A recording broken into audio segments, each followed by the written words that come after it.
السلام عليكم خوتي خواتاتي احبابي المهمات الغاليات بنياتي الغزالات. كي دايرين؟ لاباس عليكم؟ نتمنى انكم كاملين تكونوا بخير وعلى خير وفي كامل الصحه والعافيه باذن الله. فيديو جديد ان شاء الله، روتين جديد، نتمنى ينال اعجابكم. من طبيعه الحال قبل ما نبداو دائما نصليو على الحبيب المصطفى عليه افضل الصلاه والسلام. اللهم صل على سيدنا محمد وعلى اله وصحبه اجمعين. بصراحه الله كنعتذر منكم. البارح ما صورتش معكم البنات، قيله في الادارات هكا من اداره لاداره، كنت كندير شي اغراض هكا، شي اوراق كنصيبهم للزوج ديالي. وحتى اليوم اللي هو البارح قيالتها في الصباح منين ديت اشرف، يعني منين نضنا في الصباح فطرنا انا وياه، ديتو للمدرسه، مشيت شديت الطاكسي عاود من اداره لاداره. المهم شنو نقول لك، ملي كتقضي نهارك في الزنقه كيضيع عليك النهار كامل وكتجي سخفانه. حدك كطيبي ديك الماكله، حدك ديك التشطيبه خفيفه للدار، والله كتعياي. فعلى داك الشيء ما صورتش معكم، كنعتذر منكم البنات. ولكن اليوم قلت لا، واخا رجعت في 12 غادي نصور مع خوتي وما نغبرش عليكم نهائيا. فشكرا للاخوات اللي سولوا فيا لا يخدكم عليا ولا لا يحرمكم يا ربي الحبيب، لا يحرمني منكم يا ربي الحبيب. وكنبغي نشكر جميع الاخوات والاخوان اللي انضافوا جداد للقناه، مرحبا بكم ومئة الف مرحبا. وكذلك خوتي واحبابي اللي دائما معايا في القناه، لا يخدكم عليا. شوفوا يا البنات على شرقي صباحنا، عرفتي راه دخلت حتى 12 قسمين هانتوما راني وريت لكم. وواحد الشرقي كيطير كيطير، عرفتي راه غير جيت لقيت الحوايج معاه في الصباح. البارح صبنت وخليتهم في الصباح، يعني هكا قلت خليهم يضرب فيهم ديك الشمس ديال الصباح. ساعه جيت لقيتهم طيرهم لي الريح، والله العظيم عاد حيدتهم كاملين. ومهم شنو نقول لكم، الحمد لله على كل حال، هذا ما غادي يقول الانسان. فاول حاجه بديت بها منين دخلت للدار، مشيت شربت واحد الكويس ديال القهوه البنات، لانه عرفتي دخلت براسي كيحرقني. واخا كاين الشرقي سخون، الشمس حاره، يعني داك الحراره عرفتي تنطنط لي الراس ديالي كيف ما كيقولوا. ففي الصباح منين قبل ما نخرج جبت هكا داد، شنو كيقولوا له، شرائح البنكه ياك، البنكه ولا المانكا ولا ما عرف شنو كيسميوهم، المهم. والله ما عقلت على السميه ديالها، راني قريتها في ديك الورقه ولكن ما نكذبش عليكم ما عقلتش على سميتهم. المهم شديتهم البنات هكا، عصرت عليهم واحد شويه ديال الحامض، غادي نخليهم هكا يترقدوا بشويه ديال الحامض، وغادي ندوز ندير اللوبيا. بغيت نجيب البصله لقيتها غاليه البنات، دايره 14 درهم، والله العظيم البصله غاليه، الثومه غاليه. الثومه 20,000 فرنك، 4000 ريال الكيلو. وداكشي اللي قال لي واحد الخضر، قال لي اختي 4000 ريال الكيلو، شكون اللي غيجيب الثومه دابا؟ والله العظيم عرفتي اش غادي نقول لكم، وجبت غير واحد الرويس، حيت انا مسنسه كنجيب 10 دراهم اولا كنجيب هكا 20 درهم. منين قلت له عطيني غير رابعه، ما عرفتش شحال قال لي تما، قلت له صافي خليه يعطيني غير واحد الرويس وصافي. جبت رويسه البنات غير باش ندير اللوبيا. هكايا نقيت ديك اللوبيا، راه عندي مرطبه في الفريكو، درت لها التوابل ديالها، الزيت، واحد الطريس ديال الثومه حكيته، شويه د الملحه، شويه د البزر، شويه د الخرقوم، شويه ديال السكينجبير. صافي غادي نبقاو من دابا الفوق نبداو نطيبوا الماكله ديالنا بلا بصله بلا ثومه، غير المرقه والعطريه والزيت، واحد شويه عاوتاني غتجبري حتى العطريه غلات حتى الزيت غلات. صافي غنبقاو ناكلوا الخبز حافي، وإلا خلونا داك الخبز ناكلوه حتى هو حافي، والله العظيم زعما الله يلطف بينا في هذه البلاد هذه وصافي، وحق الله العظيم صافي. ما بقيتيشي كتوصلي حتى لشي حاجه، ما بقيتيشي كتقدري كتقولي الحمد لله انا فيا واحد شويه شدو، حتى نتيا صافي حتى ديك الضو اللي فيك غيطفى، ما خلاوك فين تشدي نهائيا. والله يلطف بينا، هذا ما غادي يقول الانسان. صافي هنا البنات شديت على ديك الكوكوط، غادي باش هكا نطيب اللوبيا. وقلت غادي ندير هكايا واحد شويه يعني غادي ندير ديك التتبيله ديال ديك الشرائح ديال البنكه، البنكه كنظن. المهم درت فيها شويه ديال الملحه، شويه ديال الكمون، شويه ديال التحميره، ودرت واحد المعلقه ديال التتبيله ديال السمك اللي كنت ديجا دايراها معكم، يعني راه فيها الثومه بودره، فيها راكم كتعرفوا ديك التتبيله شنو فيها. صافي وشديت درت هنا ديك الزيت اللي عندي من السما، هي اللي درتها البنات، درت تقريبا واحد 2 معالق كبار، وكنضيف هنا واحد 3 ولا 4 ديال المعالق عاوتاني كبار ديال الماء. غادي نحاول نخلط هاد التوابل هذه كامله، وغادي نشرمل داك الحوت ديالي اولا ديك الشرائح ديال الحوت، وغادي نخليهم يشربوا العطريه. وهكذا غادي نجمع الكوزينه ديالي، وغادي ندوز نجمع معكم حتى الدار، وغادي نصبن واحد الطبيات عندي في الحمام ديال الكوزينه وديال الباسيو تما غادي نصبنهم كلهم. المهم اليوم نهار مليء بالنشاط والحيويه، نتمنى ينال اعجابكم. ومن طبيعه الحال طلب اختي كريمه، الاخت كريمه من فرنسا، طلبت مني البوشيار، على راسي وعيني اختي الحبيبه ديالي، طلباتكم اوامر. كذلك درت معكم هكا واحد البوشيار. المهم بقوا معايا حتى الاخر، ما تمشي لين بواحد الطريقه اللي هي زوينه، ناجح مليون في المية، وبنين بنين بنين البنات كيجي رائع. فاليوم ان شاء الله غادي نهضر معكم هكا في واحد الموضوع اللي هو رائع وحساس، واحد شويه، شحال هادي ما درت معكم مواضيع البنات. غادي نهضر على داك الزوج الاستغلالي، الزوج اللي كيستغل الزوجه ديالو، وبالاخص ملي كتكون ديك الزوجه خدامه، يعني كتعاون معاه على الزمان، كتعاون معاه على كل شيء، وهو غير كيستغلها. يعني ما كي يعني ما كاينش الحب، ما كاينش الاحترام، ما كاينه حتى شي حاجه من غير الاستغلال. يعني عايش معها على قبل الفلوس وعلى قبل انه انها كتعاون معاه على الزمان، يعني كتحاول انها كتصرف معاه. لانه ولينا كنشوفوا الازواج ديال دابا ملي كيبغي يتزوج اولا شي حاجه، واش خدامه؟ الا قالت له خدامه، واش غتبقي خدامه منين غتزوجي؟ يعني ما بقاتش المراه اللي كتشرط ولا الراجل هو اللي كيتشرط. يعني الزوج دائما خصو المراه اللي تعاون معاه على الزواج. شوف، هي ما فيها حتى شي عيب انه الزوجه تعاون الزوج ديالها، ولكن في الحدود. ماشيش غادي تعاون الزوج ديالها ويصدق هو طامع فيها ويصدق باغي يديها بكمالها، لا ابدا. الزوج منين يلقى واحد الزوجه اللي هي كتساعده وكتعاونو، ما فيها باس انه يخفف عليها واحد شويش. هي كتعاونو في هذا، في المسؤوليه ديال الدار، ربما كتعاون في المصروف، ربما كتعاون في الكرا، ربما كتعاون في شي حويجات هكا اللي كيكونوا ما كيبانوا شيء. فانت ما تشدهاش وتخنقها يعني تولي انت مستغلها غير على داك الشيء هذاك. لا، بالعكس، يعني تعطيها الاحترام وتقدرها ويعني بحال راك كدير معاك واحد، يعني واحد كما كنقولوا، يعني كتعاون معاك على الزمن. بالعكس راه سعداتك بها. راه كاينين بزاف ديال الرجال اللي ما لقاوش حتى اللي يعاونهم على طرف ديال الخبز. يعني بزاف ديال الازواج مساكن الله يكون في العون، ملي كيصبح الصباح وهو كتجبرو غير طالب معاشو، ها هو انا، عنده المراه في الدار جالسه، عنده الوليدات تبارك الله ما شاء الله، المتطلبات كثيره، ما كيلقاش حتى اللي يعاونو حتى في كيلو ديال البطاطا اولا في كيلو ديال البصله. فانت لقيتيها كتعاون في الكرا اولا لقيتيها كتعاون في المصروف وبغيتي تديها بكمالها، فهنايا خويا غنقول لك ستوب. لانه ماشي هكذا كتكون العلاقه الزوجيه. مع العلم ان واحد الاخت شنو قالت، صراحه الله كانت كتبت لي واحد التعليق شحال هذه قبل رمضان، ولكن انا في رمضان ما بغيتش نهضر في هذه المواضيع هادو نهائيا، لانه فهمت وانا ما بغيتش نهضر في هذا الشيء هذا. قلت حتى يفوت رمضان ان شاء الله وعاد غادي نهضر في هذا الموضوع. سكرينيتو عندي، خليتو عندي، واليوم غادي نقرا عليكم شنو كتبت لي. قالت لي اختي راجلي دمر لي حياتي، اقسم بالله كنت خدامه وجلسني في الدار وبعت ذهبي كامل. فاش بعت ذهبي كامل فاش كنشوفو مقصح، يعني فاش كتشوفو مقصح اولا مخصوص اولا يعني مزير خصو الفلوس، كتبيع مسكينه الذهب ديالها باش كتعاون معاه. ولكن في الاخير قال لي شنو فيك كيعجب. شوفوا الصدمه، شوفوا الضربه، يعني الضربه الصاعقه كيف ما كنقولوا. يعني بحال غفلك من ظهرك، ضربك في ظهرك وغافلك.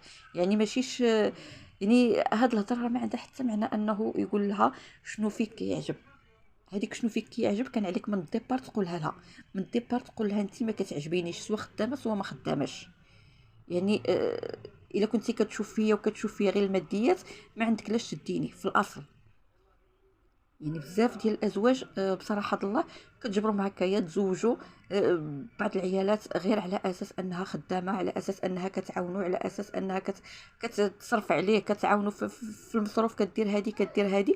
ولكن اون فوا ما كيكونش عندها المدخول، اون فوا ما كيكونش عندها واحد الصالير شهري، اولا كيف ما قالت هي منين جلسها في الدار ما بقاتش خدامه وصافي ولات يعني جيب خاوي، يعني حتى حاجه ما عندها لا كونط لا حتى شي حاجه، صافي ما بقى فيها ما يتعجب. يعني شنو اللي كان فيك كيتعجب؟ فلوسك اللي كانوا دايرين عليك الضو كيف ما كنقول.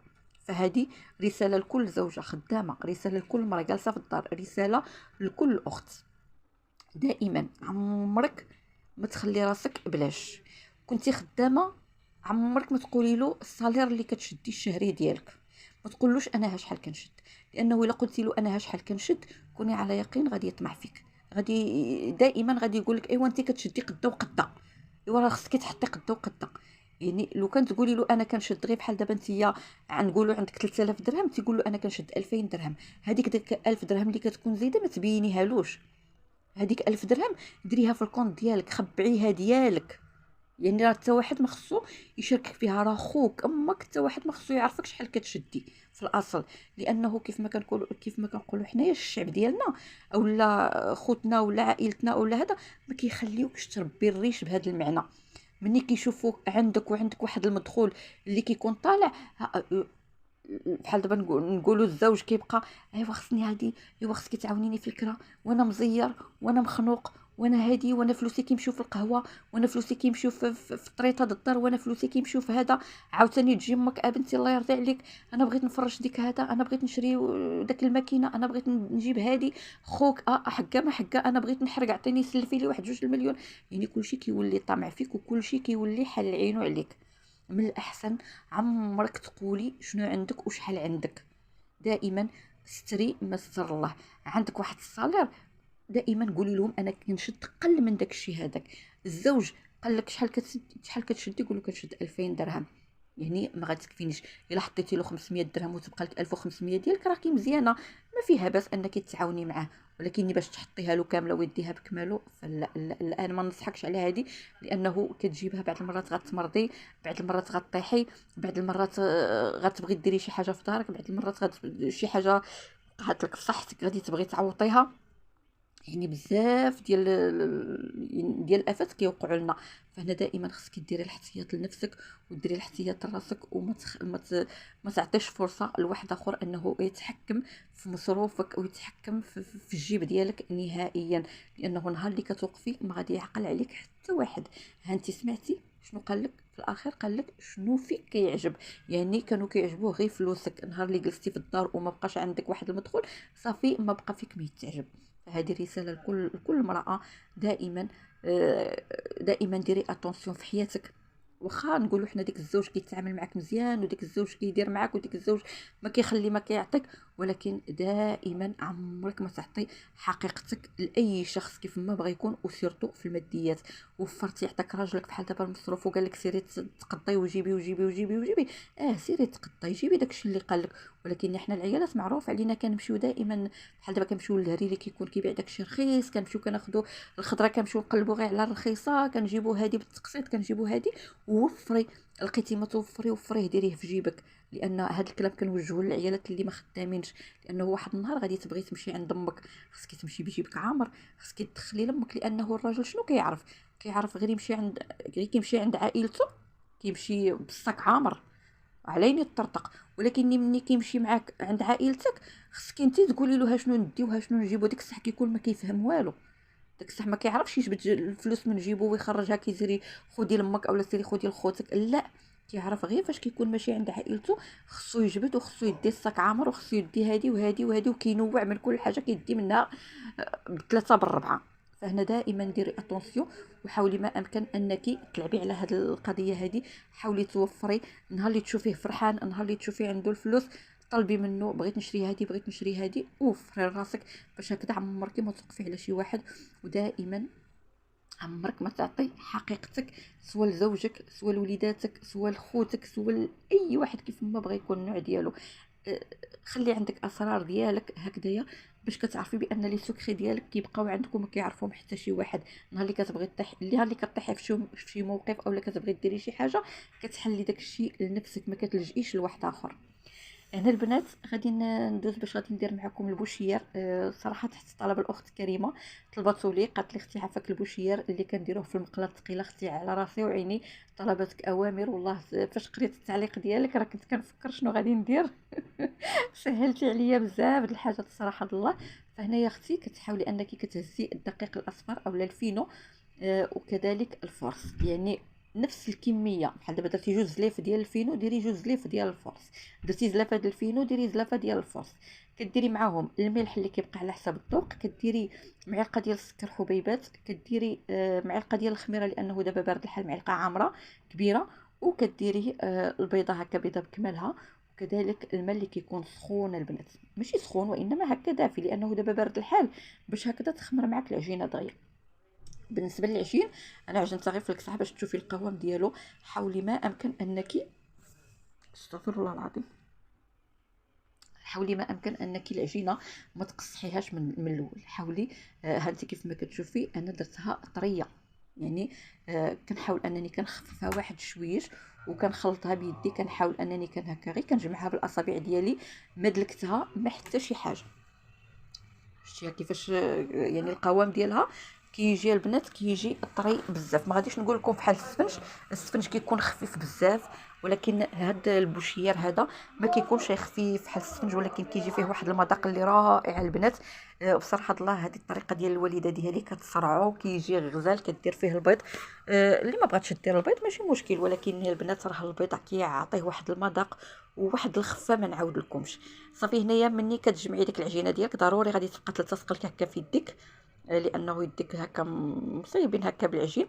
غادي تحاولي ما امكن غادي تجيبي واحد شويه ديال الزيت، غدهني يديك بالزيت وتحيدي العجينه من يديك، وحاولي جمعي العجينه ديالك هكا على هذا الشكل بحال كتخبطيها مع الكسعه. علاش انا قلت لك ديريها شويه هكا خفيفه يعني طريه باش ما تعذبكش، لانه الا قصحتيها غتولي خصك تدلكيها مزيان. او الا عندك العجانه عجنيها في العجانه وعطيها تدليك، خليها تدلك لك مزيان. شفتي القوام ديالها كيفاش كيجي رائع البنات، كيجي خفيف.